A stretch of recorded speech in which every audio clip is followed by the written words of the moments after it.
He's the star of many movies, including Identity and High Fidelity. He's produced, co-written, and stars in a new one coming out soon called War, Inc. John Cusack. Hi,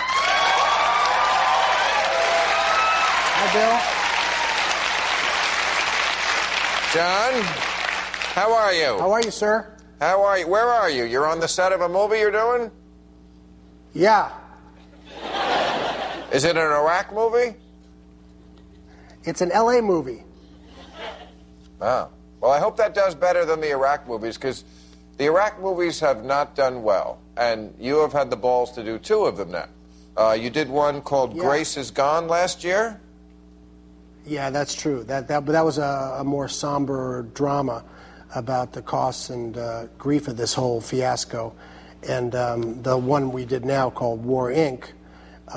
Is a much more absurdist take on it, and I think maybe it might do a little better because, you know, some things are so vicious that if you didn't look at them through a different lens, you couldn't get out of bed.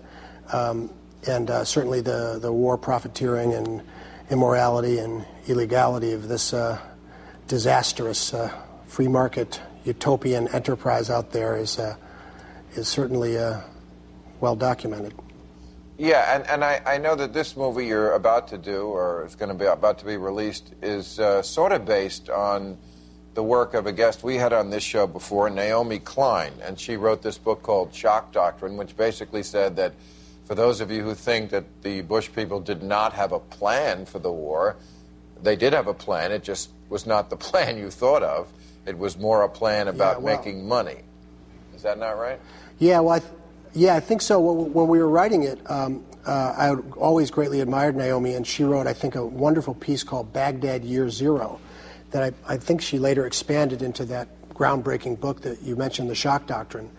And what it talks about is that it talks about what all this privatization means, and I think the film tries to address that in an interesting way, too. But what that sort of means is that the very core things that you think make up a government, like wars or interrogation, border patrol, jailing, any of those types of things that you would think would be, you know, sacred things that would happen with the state, are now being turned into for-profit enterprises. And if you want all these things to be, if you want corporate ethics to be our national interest, I think then you have the situation we're in now. But right now, when you really think that we've outsourced everything to interrogation, which means torture is a cost-plus enterprise, I think you can see the complete spiritual bankruptcy of this whole neocon movement. I mean, it's a nightmare beyond anything you could really imagine. Well,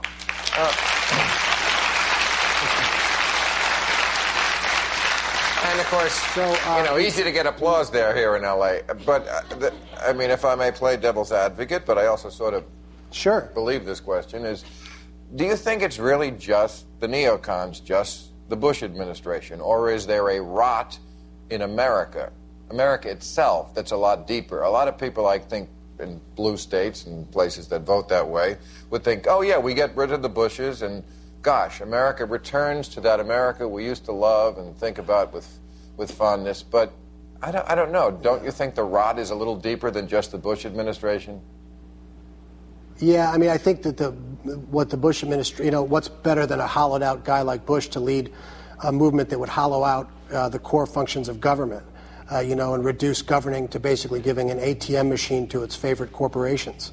I don't think there's any doubt about that, but I think that the issue goes a lot deeper. I mean, if you're, I don't think people really know, for example, that there's as many contractors as there are soldiers in Iraq. I don't think people know, for example, or maybe they do based on the brilliant work of investigative journalists and even people like Jeremy Scahill on your show, that Blackwater was granted immunity of state, federal, and international law. Well, who gave these mercenary, roving corporate armies a license to kill on our dime? And the greatest. But when you say people don't know, isn't that indicting the country at large? Oh, well, on the larger point, yeah. I mean, if people really cared, they would care to find out.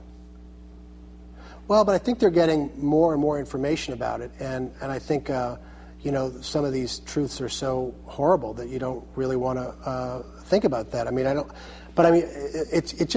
the gig's up. I mean, if guys who are statesmen on CNN are also sitting on the boards and are, shareholders in some of the most profitable defense contractors in the world, and they publicly make the case to go to war, and then they go to war, right, and they create a new market with their war, they bar the competitors from the aftermath, then they come back and they speak evangelically about free markets that aren't even free when it's a vast protectionist racket.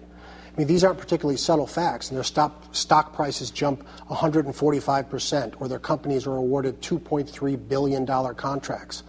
I mean, after a while, you have to just expose and shame and indict and hopefully convict the participants in this illegal, immoral ideology. So, yeah, maybe are Americans complacent?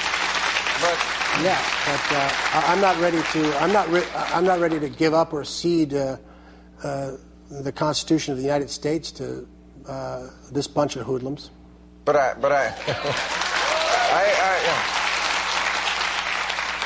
have a feeling there's a lot of people out there who think that if we elect Barack Obama, and I'm guessing that's who you're for? I'm for literally anybody who talks about this new economy, and I'll vote for either one of the candidates if they say they're going to take all the private contractors out of Iraq and close down an embassy that's probably the size of Atlanta. Right, but neither one of them is saying that. Neither one of the Democrats is really saying that.